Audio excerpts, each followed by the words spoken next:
need to do something now or we'll never do it, because by 2050 we won't have another shop. The aims are to engage the community in a conversation about climate change and about how we can tackle climate change locally. You know, what are the solutions to there being too many cars on the road?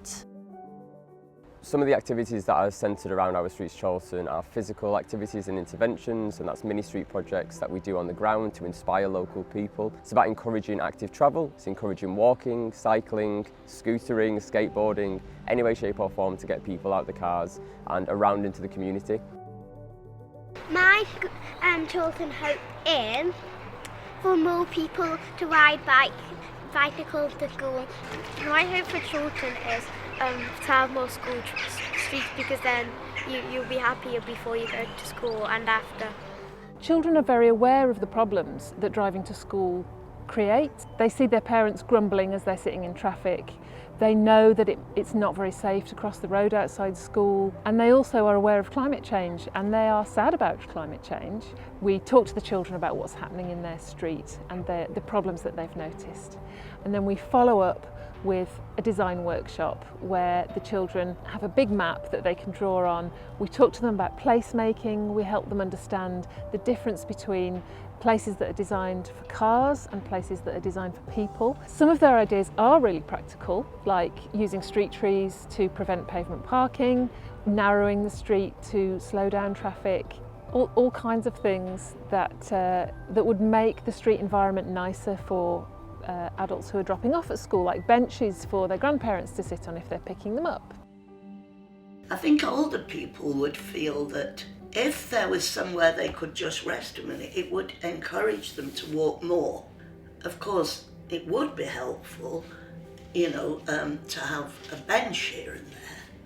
There was a school street in particular that people felt was really, really busy, and actually what we found is that the street itself is actually very quiet. It's during the school run, understandably, that it gets really, really busy, and I think that we were able to demonstrate that, you know, it really is sort of about behaviour change. Like the street itself is kind of okay, but then when they did the school street closure, we were able to see just how many children and just how many more bicycles there were on the roads, you know.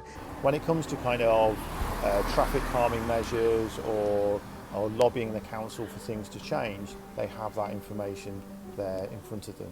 One of the counts that I did near a school, at the same time as us counting, they have installed an air quality monitor. Just the hour before I got there was a car that was revving, and there was a corresponding, when they looked later at the time that happened and the reading on this meter, there was a correspondence. Let's go, Plan B! We're doing a protest for climate change.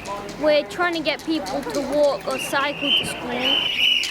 Fossil fuels got to go! One of the ways that we've seen that play out is with our School Champions Network, and how what was happening was individually parents and teachers perhaps all felt that, you know, the school run was something that could change, but through our project we've been able to bring people together to talk about the issue and start to state the case back to the local council about what would it take for them to be able to make this change.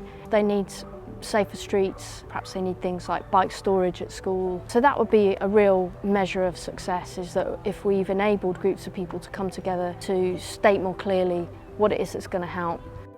And so there's lots of amazing work happening, and what we do is point people towards their inbuilt capacity for creativity and collaboration, and they have an experience of working together and understanding how to navigate when that's challenging and guide them towards being more confident in taking the action they want to take to create change locally. It's localised climate action, and that's what's exciting, is because it comes down to individual action but also what we can do on a local scale together. One person described the experience of the programme as having the key to a door that you've wanted to unlock for a very long time. So my hope for Chorlton is that the momentum that we've built up around school streets and schools really embracing change and enabling active travel continues, and that Chorlton becomes a place where families can move around on their bikes or, you know, walking, you know, via active travel methods in a safe, secure and enjoyable way.